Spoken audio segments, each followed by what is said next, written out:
ఒక పెద్ద కూతురు లైఫ్ ఎలా ఉంటుందో తెలుసా? అమ్మా, నాన్న ఉంటే ఒక లెక్క. అదే అమ్మా, నాన్న లేకపోతే ఇంకో లెక్కండి. ఎలా ఉంటుందో తెలుసా?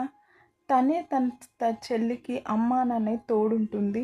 తన పెళ్ళయిన తర్వాత కూడా తన చెల్లిని పెళ్లి చేశాక కూడా తన బాధ్యత తీసుకోవాల్సిన సిచ్యువేషన్ పడుతుంది.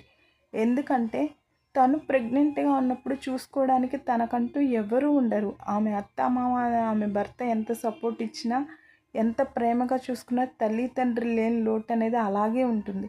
నేను ప్రెగ్నెంట్‌గా ఉన్నప్పుడు మా అమ్మ ఎలా చూసుకునేదో ఏంటో, నా బిడ్డని నా తండ్రి ఎలా చూసుకునేవాడో, వాడు పాకేటప్పుడు ఆయన ఎంత మురిసిపోయేవాడో, వాడు నడుస్తున్నప్పుడు నా తండ్రి భుజాల మీద ఎక్కించుకొని తిరిగేవాడేమో, వాడు మాట్లాడేటప్పుడు మా అమ్మ ఎంత మురిసిపోయేదో అన్న ఒక ఫీలింగ్, బాధ అనేది ఎప్పటికీ అలాగే ఉంటుంది. అదే తన చెల్లి విషయానికొస్తే తనిల్లే పుట్టిల్లు అవుతుంది. మరి తనకేది పుట్టిల్లు? తనకేదైనా కష్టం వస్తే 2 రోజులు ఉండడానికి పుట్టిల్లు అనేది ఉంటుందా? ఉండదు. తన చెల్లి, అత్తమామలు మీ అక్క ఉంది కదా, ప్రతిదానికి మీ అక్క దగ్గరికెళ్ళి మీ అక్కని అడుగు, మీ అక్కని అడుగు అంటారు. మరి ఆమెకి ఒక అత్తమామ ఉన్నారు కదా, వాళ్ళేమనుకుంటారు?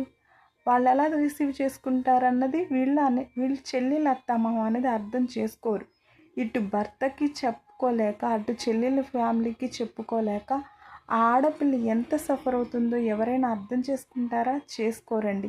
అంతేకాదు, ఏదైనా డిస్టర్బెన్సెస్ వస్తే చెల్లికి ఎంత చేసినా సరే ఫైనల్‌గా ఏమంటుందో తెలుసా? నువ్వు నా కోసం ఏం చేసావు? నీ వల్ల నాకు ప్రాబ్లమ్స్ వచ్చినాయి. నీ వల్ల నాకు ఈ సమస్యలు, నీ వల్లే నేను కష్టపడ్డానని కూరలో కరేపాకు కంటే హీనంగా తీసేస్తారండి. అందరూ చెల్లెళ్ళు అలా ఉంటారనరు. కొంతమంది చెల్లెళ్ళైతే అలాగే చెల్లెలు ప్రెగ్నెంట్ అయినా కన్ఫామ్‌గా తనే చూసుకోవాల్సిన సిచ్యువేషన్ వస్తుంది. అదే అక్క కనుక సెకండ్ ప్రెగ్నెన్సీ వస్తే 2 రోజులు చెల్లెల దగ్గర ఇంట్లో ఉండగలుగుతుందా?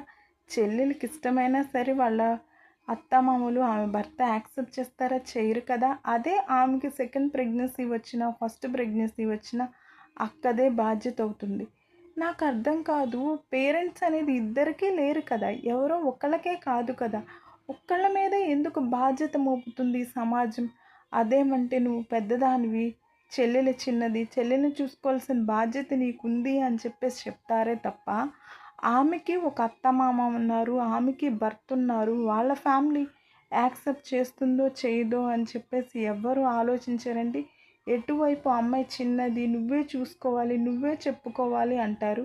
మరి అక్క మాత్రమే చెప్పుకోవాలా వాళ్ళ అత్తమామలకి, వాళ్ళ భర్తకి? చెల్లెలు కూడా చెప్పుకోవాలి కదా! నాకకి తల్లిదండ్రులు లేరు, నాకకి చూసుకోవడానికి ఎవరు లేరు, ఎంతకాడికి నన్ను చూసుకుంటుంది?